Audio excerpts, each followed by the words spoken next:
तो चलिए आज का टॉपिक हम शुरू करने जा रहे हैं। आज का हमारा जो टॉपिक है that is bio geographical biogeographical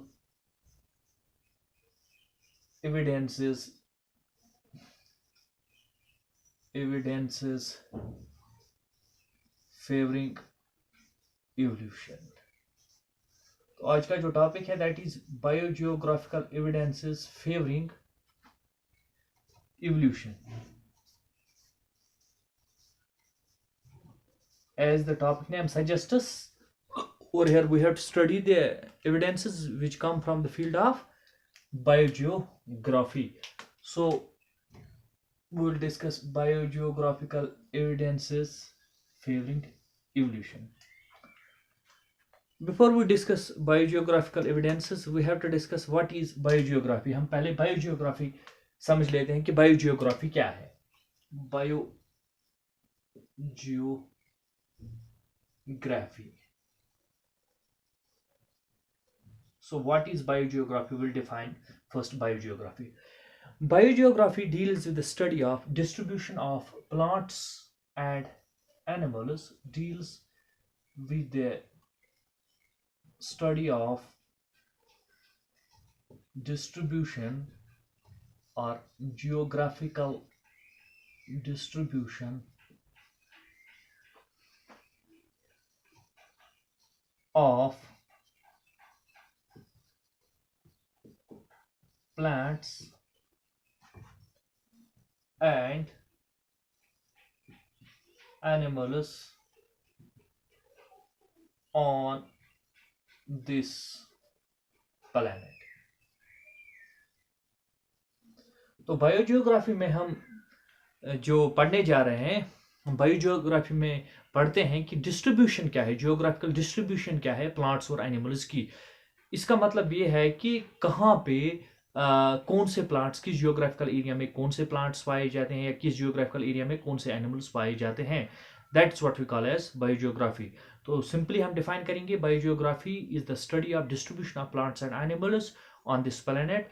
biogeography में हम जियोग्राफिकल डिस्ट्रीब्यूशन पढ़ेंगे प्लांट्स और एनिमल्स की, कहाँ किस एरिया में कौन से प्लांट्स हैं, किस कॉन्टिनेंट में कौन से एनिमल्स हैं या किस कॉन्टिनेंट में कौन से प्लांट्स हैं या किस जियोग्राफिकल एरिया में कौन से प्लांट्स या एनिमल्स हैं। तो ये कहलाता है biogeography. Now in biogeography we discuss about the distribution of both plants and animals. तो इसके बायोजियोग्राफी जो है, biogeography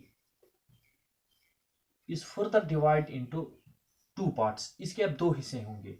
That is the phytogeography। It is phytogeography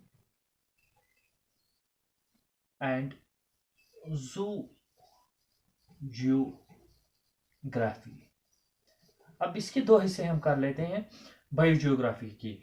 So biogeography, the study of distribution of plants and animals on this planet, it is divided in two branches, that is the phytogeography। अब phytogeography में हम क्या पढ़ेंगे? We study the distribution of plants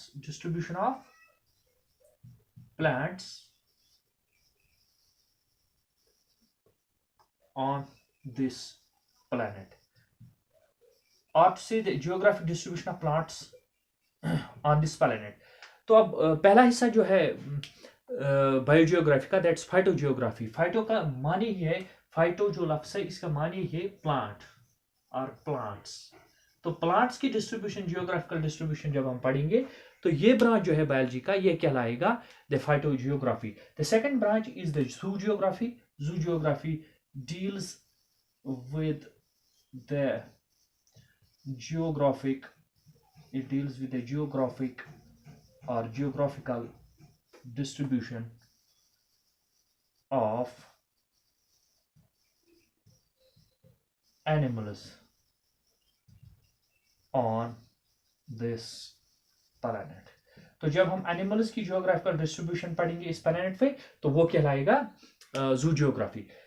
तो हम पहले define कर रहे हैं what is this biogeography? Simply, biogeography is the study of geographical distribution of biota, or the geographical distribution of plants and animals on this planet.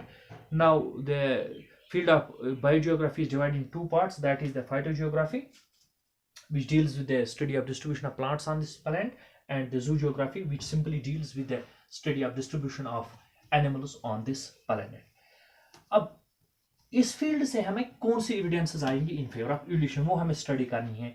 लेकिन इससे पहले कि हम स्टडी करें biogeographical evidences in favour of evolution, we will first of all study the biogeographical realms. Biogeographical realms. Biogeographical realms.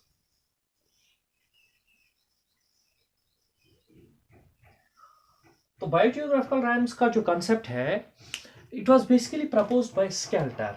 Skeletal ने idea दिया था। Sclater on the distribution of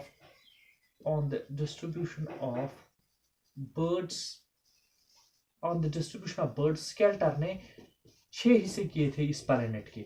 So Skelter, on the basis of distribution of birds, divided the whole this geographical area of this planet into 6 zones, which we call as the realms or biogeographical realms. The realm means zone, simply it means zone.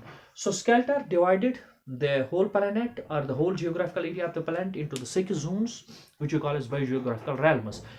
But there was a contradiction, because Skelter used only the parameter of distribution of birds while dividing the whole geographical area of the earth into the 6 biogeographical realms. So it was a contrary thing. तो इसके बाद आ गया Wagner. Wagner also divided the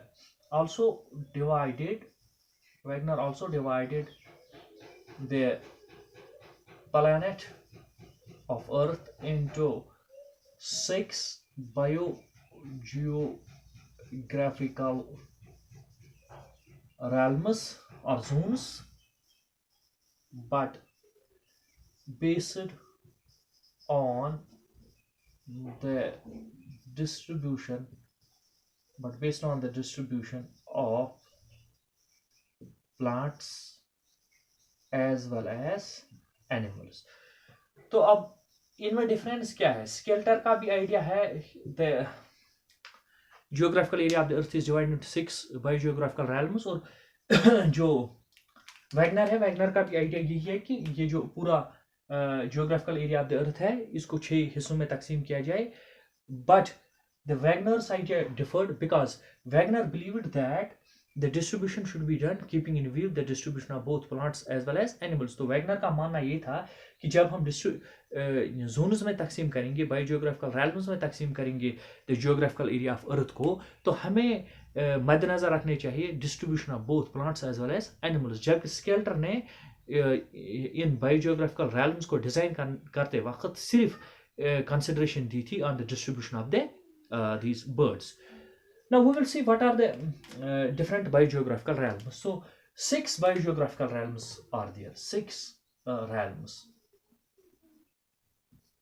तो ये realms क्या है? ये zones of the this earth हैं, planet के हिस्से हैं, हमारे planet के हिस्से हैं। तो इनको अलग किया गया है इस बुनियाद पर कि distribution of plants and animals. तो इसमें सबसे पहले जो आपका आता है, that is the Nearctic region, पहला जोन है। Second one is the Palearctic region. The third realm is the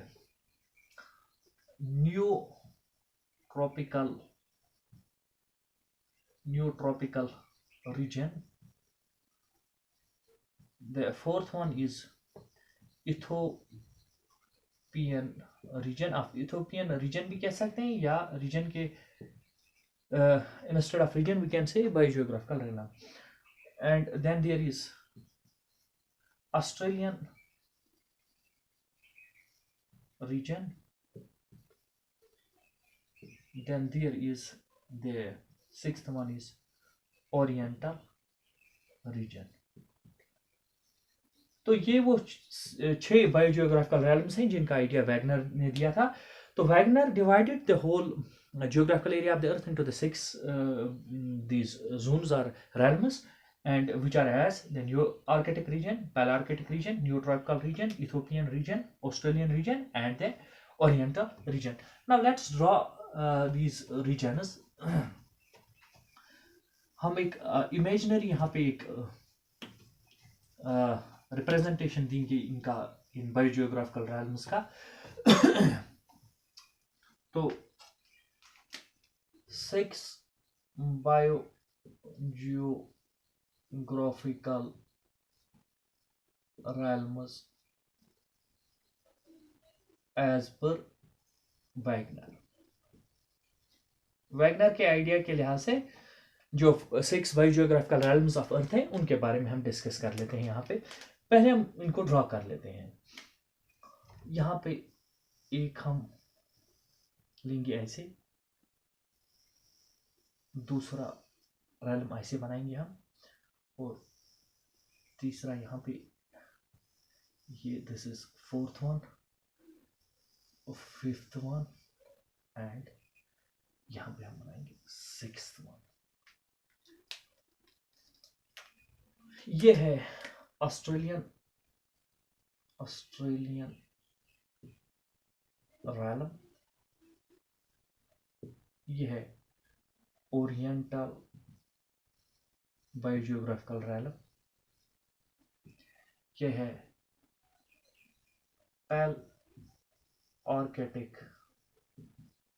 realm या रीजन भी कह सकते हैं आप, ये है नी-आर्कटिक realm, यह है न्यूट्रॉपिकल realm या रीजन कहिए आप, and this is the Ethiopian realm। तो 6 बायोजियोग्राफिकल realms हैं, इनको हम फिर एक बार आपकी आसानी के लिए काउंट कर लेते हैं।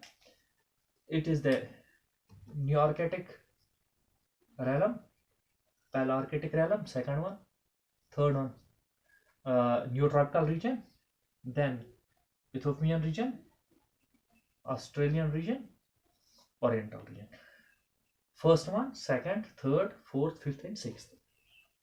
तो ये हैं वो 6 बायोजियोग्राफिकल realms जिनका कॉन्सेप्ट हम पढ़ रहे थे, जिनका कॉन्सेप्ट वैगनर ने दिया था। अब इसके बाद एक इमेजिनरी लाइन ड्रॉ की थी एक साइंटिस्ट ने जिसका नाम है वेबर।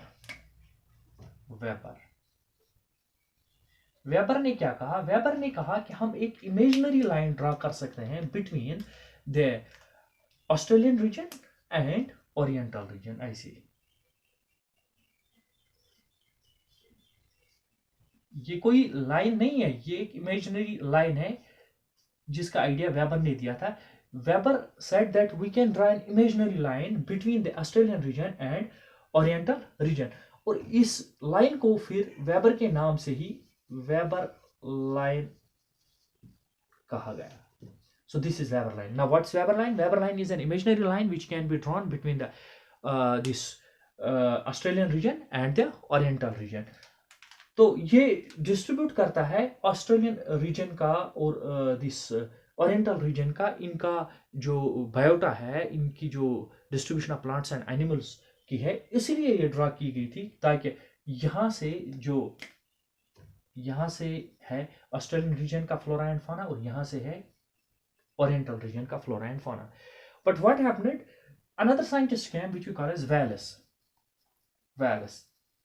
वेलस ने कहा कि ये जो लाइन है वेबर लाइन का आइडिया जो है which distributes the flora and fauna of Australian region and the Oriental region, ये ऐसे नहीं होनी चाहिए, ये इसके ईस्ट में होनी चाहिए। ऐसे इसका कंसेप्ट था कि ये इसके ईस्ट में होनी चाहिए ये लाइन।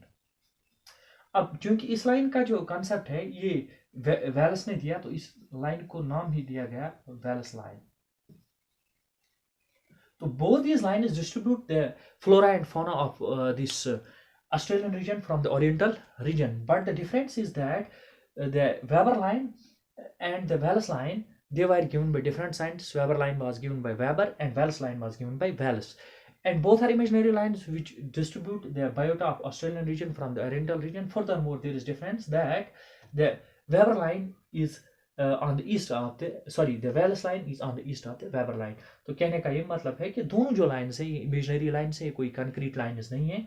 तो अब वेबर ने आइडिया दिया था कि इसको हम इस लाइन से हम डिस्ट्रीब्यूट कर सकते हैं ओरिएंटल रीजन के फ्लोरा एंड फौना को फ्रॉम द ऑस्ट्रेलियन रीजन. लेकिन जो वेलस है, वेलस का आइडिया ये था कि हम यही लाइन हम ड्रा करेंगे, यही इमेजिनरी लाइन हम ड्रा करेंगे, मगर ये इस एरिया से नहीं गुजरेगी जिस एरिया से वेबर ने कहा था, बल्कि ये on the east of the Weber line जाएगी, ईस्ट साइड, वेबर लाइन की ईस्ट साइड से जाएगी. तो इस लाइन का नाम ही रखा गया Wallace line, because this line was the idea of this line was given by Wales.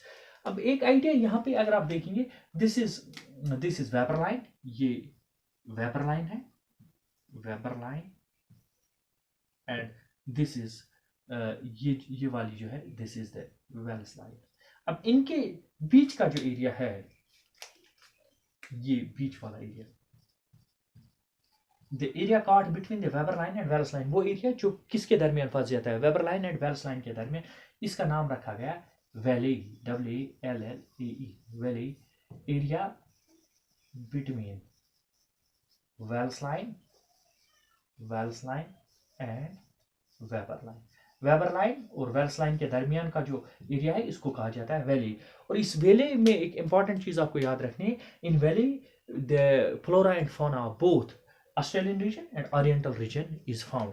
इसका मतलब यह है कि इस वैली में कुछ प्लांट्स वो पाए जाते हैं जो ऑस्ट्रेलियन रीजन में भी हैं, कुछ प्लांट्स ऐसे भी पाए जाते हैं जो ओरिएंटल रीजन में भी है. तो कुछ एनिमल्स ऐसे पाए जाते हैं वैली में जो ऑस्ट्रेलियन रीजन में है, कुछ एनिमल्स ऐसे भी पाए जाते हैं जो ओरिएंटल रीजन में है. So simply valley is the area caught between the Weber line and the Wallace line, and it contains the flora and fauna of both the realms. अभी हम बायोजियोग्राफिकल एविडेंसेस जो है अभी हम वहां पे नहीं पहुंच गए, अभी हम सिर्फ बायोजियोग्राफिकल रेलम्स के बारे में बात कर रहे थे.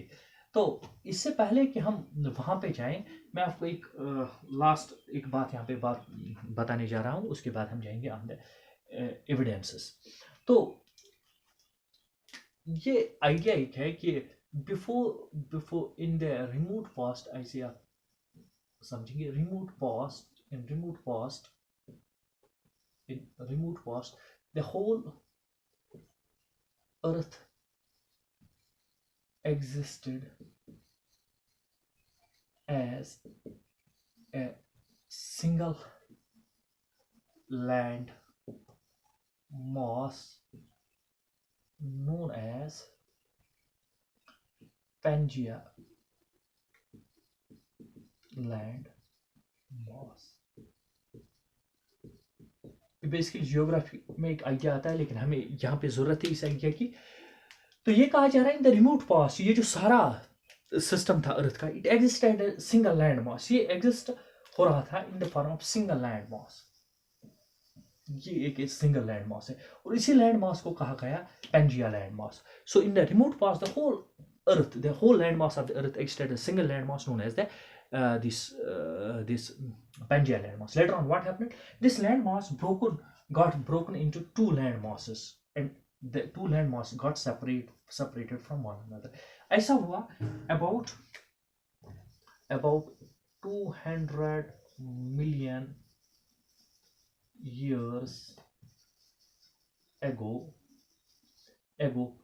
the Pangea land mass broke into two separate land masses. अब क्या हो गया? About 200 million years ago, ये जो पंजिया लैंड मास है, अब इसके दो टुकड़े हो गए. एक यहां से हम देख रहे हैं, this is known as northern, ये नॉर्थ के साइड में northern Laurentian, northern Laurasian land mass. अब यहां नॉर्थ के साइड में जो लैंड मास रहता है इसको हमने कहा नॉर्दर्न ल्यूरेशियन लैंड मास. अब दूसरा है इस साइड में, ये है साउथ की साइड में, दिस इज साउदर्न, इसको कहा गया साउदर्न गोंडोवाना लैंड मास। तो दो टुकड़े हो गए अब इसके, इस पेंजिया लैंड मास के। नॉर्थ के साइड में जो लैंड मास रह गया this known as northern Laurasian land mass, और साउथ के साइड में जो लैंड मास रह गया it is known as southern Gondwana land mass. और इसी नॉर्दर्न लैंड मास और साउदर्न लैंड मास और नॉर्दर्न ल्यूरेशियन लैंड मास और साउदर्न गोंडवाना लैंड मास को हम कंसिडर कर रहे हैं उस टाइम पे जब हम इसको डिवाइड कर रहे हैं into the 6 biogeographical realms. Now we shall come on towards the evidences in favor of the evolution which come from the field of the biogeography. अब हम एविडेंसेस पे जा रहे हैं, जो एविडेंसेस हमें मिल रही हैं फ्रॉम द बायोजियोग्राफी, जो सबूत हमें बायोजियोग्राफी से मिल रहे हैं in the favour of evolution, उनको हम डिस्कस करने जा रहे हैं। तो पहला जो इसमें आएगा that is the distribution of flora and fauna. Flora means plants and fauna means animals. तो डिस्ट्रीब्यूशन ऑफ फ्लोरा एंड फाना, distribution of plants and animals के बारे में हम यहाँ पे बात करें। 3 जगहों की हम यहाँ पे बात करेंगे, ऑस्ट्रेलिया, साउथ अफ्रीका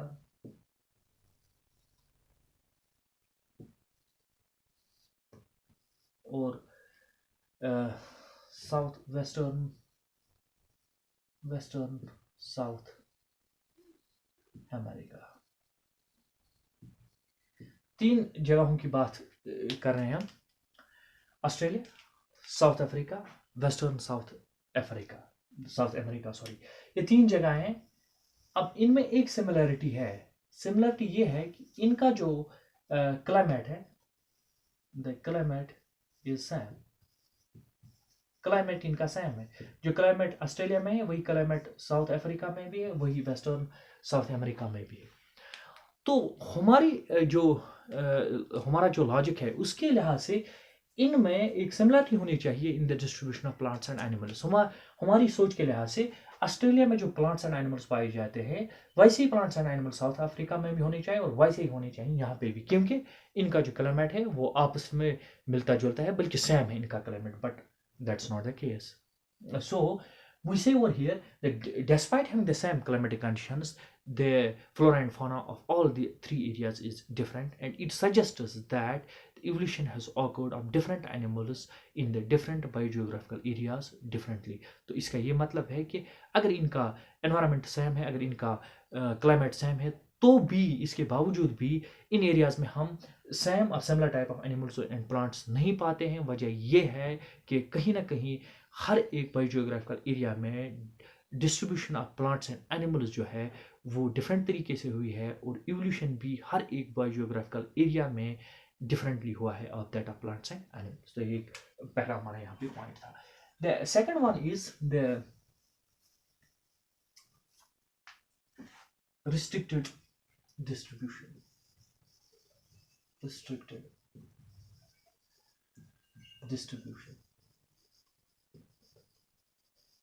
दुनिया के कई इलाके हैं जिनमें कुछ एनिमल्स या कुछ प्लांट्स पाए जाते हैं, बस वहीं पे पाए जाते हैं, कहीं और नहीं वो पाए जाते हैं। जैसे कि आप लीजिए एग्जांपल ऑफ प्रोटोथीरियंस और मोनोट्रिमेट्स।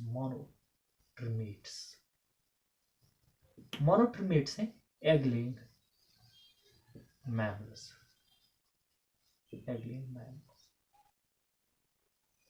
तो अगर आप देखेंगे ये कहां पे पाए जाते हैं, they are found in Australian islands.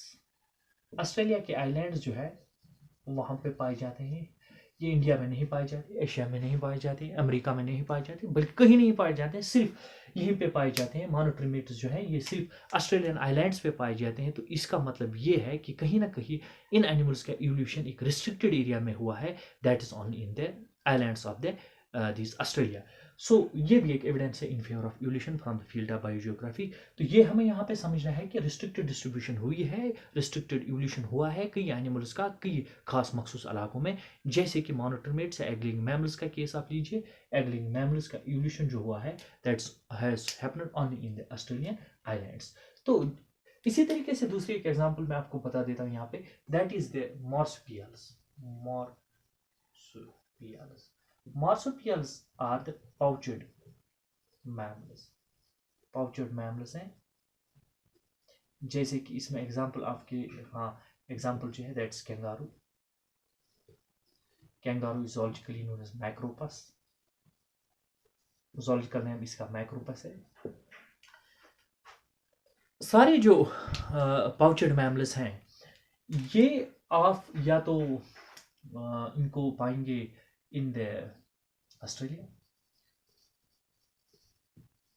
या इनको आप पाएंगे New Zealand,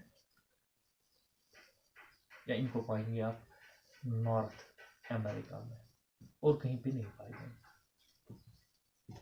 So these pouched mammals, they also have restricted distribution. They are either found in the Australia, या तो ऑस्ट्रेलिया में पाएंगे आप इनको, या न्यूजीलैंड में, या नॉर्थ अमेरिका में, और दुनिया में कहीं पे नहीं, एशिया में कहीं नहीं. तो कहने का यहाँ पे भी यही मकसद है कि कहीं ना कहीं कुछ इलाकों में रिस्ट्रिक्टेड एनिमल्स एंड प्लांट्स की ये डिस्ट्रीब्यूशन है. वजह ये है कि उनका इवोल्यूशन बस उन्हीं एरियाज में हुआ है. So this was the second point, that's the restricted distribution. अब हम तीसरे एक पॉइंट पे आते हैं, that is the what we call as discontinuous distribution. Discontinuous distribution of closely related animals. अब कुछ ऐसा मसला है कि कुछ एनिमल्स हैं जो क्लोजली रिलेटेड हैं आपस में, बहुत सारे कुछ एनिमल्स हैं वो क्लोजली रिलेटेड है, मगर उनकी डिस्ट्रीब्यूशन है वो कंटिन्यूस नहीं है, वो डिसकंटिन्यूस है.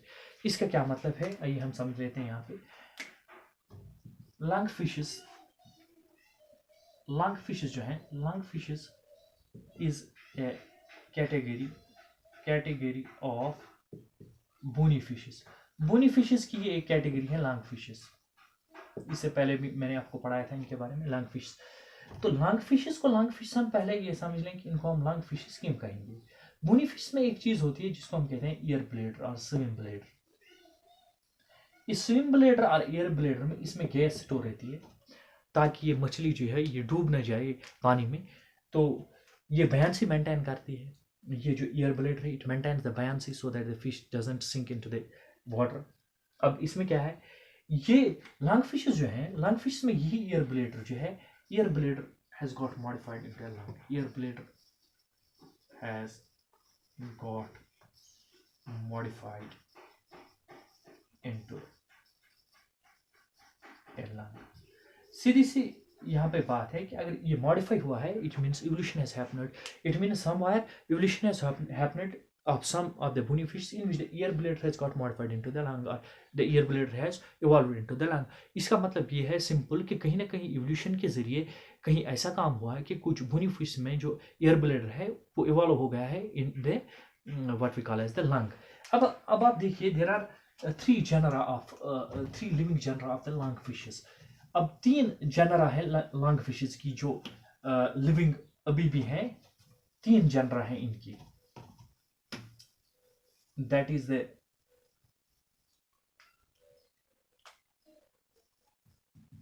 genera of lungfishes. Genera of lungfishes. 3 living genera है lungfishes की. The first one is the Neoceratodus, known as the Australian lungfish. Neoceratodus इसको ऑस्ट्रेलियन लंगफिश का नेम कहा जाता है. प्रोटैप्टेरस,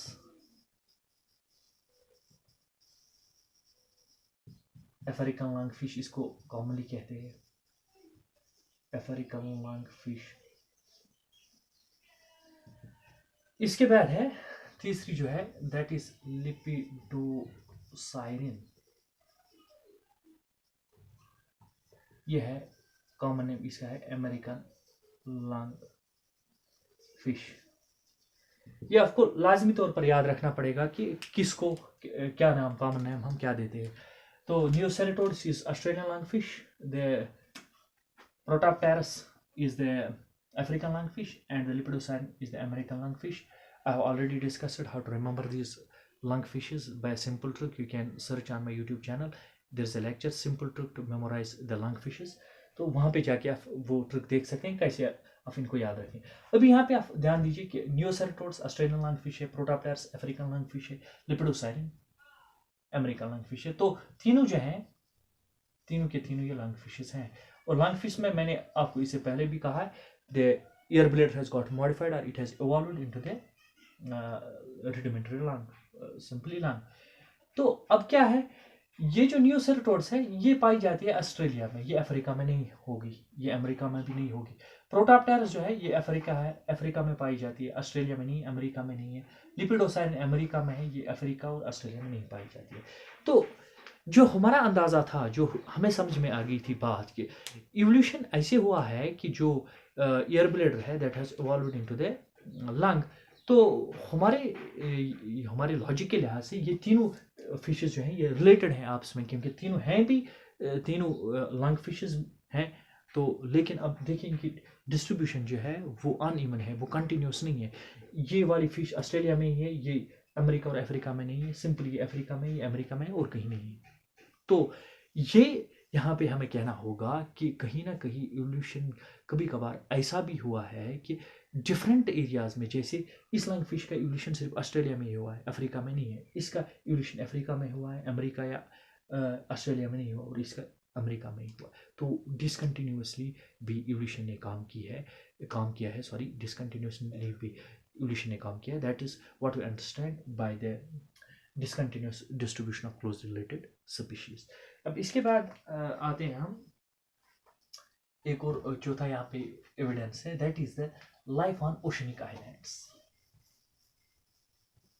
लाइफ ऑन, चौथी जो एविडेंस है that is the life on oceanic islands. Oceanic islands पे जो लाइफ है, इससे हमें कौन सी एविडेंसेस मिल रही हैं। आप इसमें एग्जांपल लीजिए of the Galapagos tortoise. Galapagos tortoise जो है, it is found in the Galapagos islands of America. अब ये जो गैलापागोस टॉर्टोइज है, it is found on the Galapagos islands of America. इसका जो वेट है करीब 225 kg तक भी इसका वेट हो सकता है।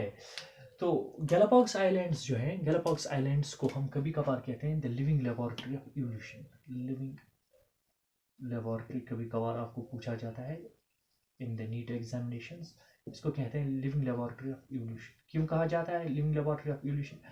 क्योंकि इसमें बहुत ज़्यादा फ्लोरा एंड फौना है जिस पर रिसर्च किया जाता है, तो तभी हमें इवोल्यूशन के कॉन्सेप्ट्स क्लियर हो जाते हैं। एनीवेज, हम वापस आ जाते हैं अपने कॉन्सेप्ट पे। गैलापागोस आइलैंड्स पे गैलापागोस टॉर्टोइज हम फाउंड करते हैं, लेकिन ये अमेरिका के मैनलैंड पे नहीं है। जैसे हम यहाँ पे अगर ये आइलैंड है, ये फॉर एग्जांपल गैलापागोस आइलैंड है, तो यहाँ पे जो है ये है मैनलैंड, ये मैनलैंड ज़मीन है नॉर्थ अमेरिका की, यहाँ पे नहीं है ये सिर्फ गैलापागोस आइलैंड पे है गैलापागोस टॉर्टोइज। वाई? तो बेसिकली गैलापागोस आइलैंड जो है, देयर आर नो मैमल्स, यहाँ पे मैमल्स नहीं है। कहाँ पे? गैलापागोस आइलैंड्स पे मैमल्स नहीं है। एज अ रिजल्ट ये जो यहाँ पे टॉर्टोइज है, इसका यहाँ पे कोई भी कंपटीशन नहीं है, इसका यहाँ किसी और एनिमल के साथ कंपटीशन नहीं है। That's why it grew in size and it flourished only in this Galapagos islands. तो कहने का यहाँ पे ये मकसद है कि गैलापागोस आइलैंड्स पे ही गैलापागोस टॉर्टोइज क्यों है। ये हालांकि मैनलैंड अमेरिका की है, ये अमेरिका में ही गैलापागोस आइलैंड है नॉर्थ अमेरिका में, वहाँ पे क्यों नहीं है? वहाँ पे इसलिए नहीं है कि वहाँ पे मैनलैंड में मैमल्स है, और मैमल्स के साथ ही इसने कंपटीशन अवॉइड किया है। क्योंकि अगर इसको मैमल्स के साथ रहना होगा तो इसको एक सीवियर कंपटीशन में रहना पड़ता, हो सकता है वहाँ पे ये एक्सटिंक्ट हो जाए। इसलिए ये यहीं पे रहा है कि यहाँ पे मैमल्स नहीं है, तो यहाँ पे ये फ्लोरिश हुआ है। तो this is the life on oceanic islands, how we get evidence from life on oceanic islands to understand evolution। एक और एग्जांपल है यहाँ पे, that is the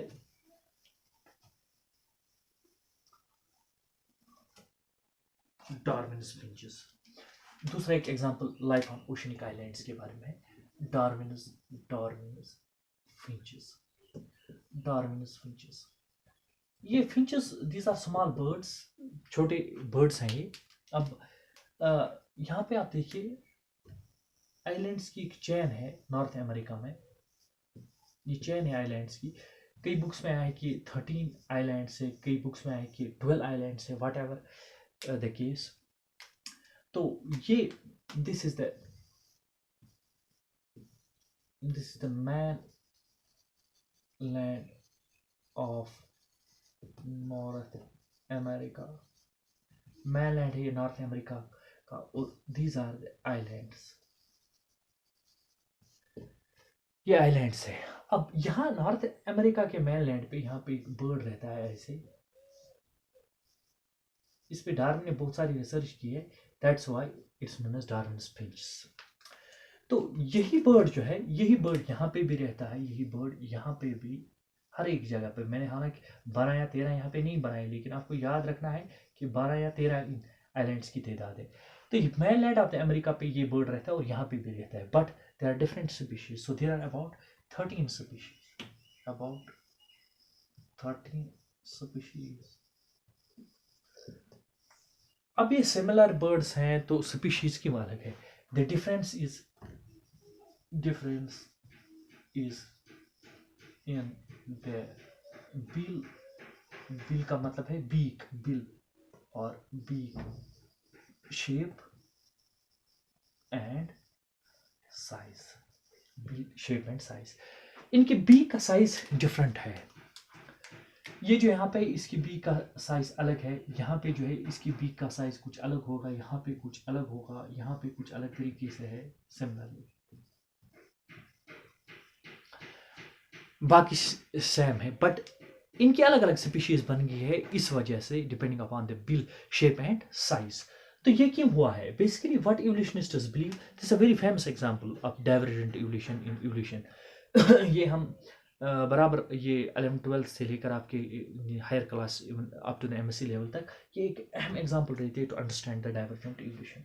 तो यहाँ पे क्या हुआ है, basically these birds used to stay in the mainland of the America. Then they migrated to the different islands. But what happened? इन्होंने ये यहाँ पे रह रहे थे असली mainland of the America में, लेकिन इन्होंने कुछ इनके ग्रुप्स हो गए, इन्होंने माइग्रेशन की, कुछ यहाँ पे रह गए, कुछ यहाँ पे, ऐसे हर एक आइलैंड पे कुछ ना कुछ इनमें से रह गए। तो what happened, they had different food there, इनका जो फूड था वो डिफरेंट था वहाँ पे। तो उसी लिहाज से, फूड के लिहाज से इनकी बीक साइज, अब फूड जो बर्ड लेगा वो तो बीक के थ्रू ही लेगा, तो उसी बीक का size as per that of the food हो गया, जो इनको फूड अवेलेबल है उसी तरीके की इनकी बीक डेवलप हो गई। ये नहीं है कि ऐसा कुछ हुआ, कुछ it happened in few days, it took nature takes its own time. इसको इवोल्यूशन में बहुत ज़्यादा टाइम लगता है, तो इसमें it consumed about millions of years to develop such elaborate mechanism. तो ये हुआ कि यहाँ पे जो बर्ड्स हैं इनकी बीक उसी तरीके से बन गई जिस तरीके का इनका यहाँ पे फूड अवेलेबल है, और यहाँ पे बर्ड्स जो है इनकी बीक उसी तरीके की बनी जिस तरीके का इनका यहाँ पे फूड अवेलेबल है। तो हर एक में अलग तरीके की बीक बन गई, and with this what happened, they developed into 13 different species. अब क्या है, इनका एंसेस्ट्रल स्टॉक सेम है, but they went into different environments, जो हमने पढ़ा था होमोलॉगस ऑर्गन्स में कैसे डाइवर्जेंट इवोल्यूशन होता है।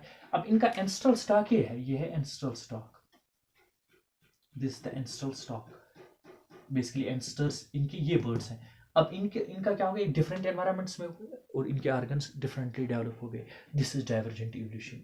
सो फेमस एग्जांपल है डाइवर्जेंट इवोल्यूशन की डार्विन्स फिंचेस। अब डार्विन्स फिंचेस में क्या है, ये इनका एंसेस्टर है, इसके कुछ ग्रुप्स बन गए इन बर्ड्स के एंसेस्ट्रल स्टॉक के, वो डिफरेंट आइलैंड्स में हो गए, डिफरेंट आइलैंड्स में different types of food available है, उनकी बीक उसी तरीके की बन गई। तो इनकी 6 टाइप्स हैं, स्पीशीज इनकी 13 है, 6 टाइप्स ऑफ फिंचेस। फूड के लिहाज से इनकी 6 टाइप्स ऑफ फिंचेस हैं, हालांकि इनकी स्पीशीज 12 या 13 के करीब हैं। तो these are ground finches, ground finches एक किस्म है। दूसरा जो है that is ground cactus, cactus पे फीड करती हैं फिंचेस। तीसरा है इंसेक्टिवोरस, ये इंसेक्ट्स पे फीड करते हैं, इंसेक्टिवोरस फिंचेस। अब इनकी बीक जो होगी वो इस तरीके की कुछ होगी। ये इंसेक्ट से जो प्लांट्स में जो प्रिविसेस होती हैं उनसे वो इंसेक्ट्स निकाल के खाते हैं, तो इनकी बीक इसी तरीके की होगी। Then there are woodpecker finches, then there are warbler finches.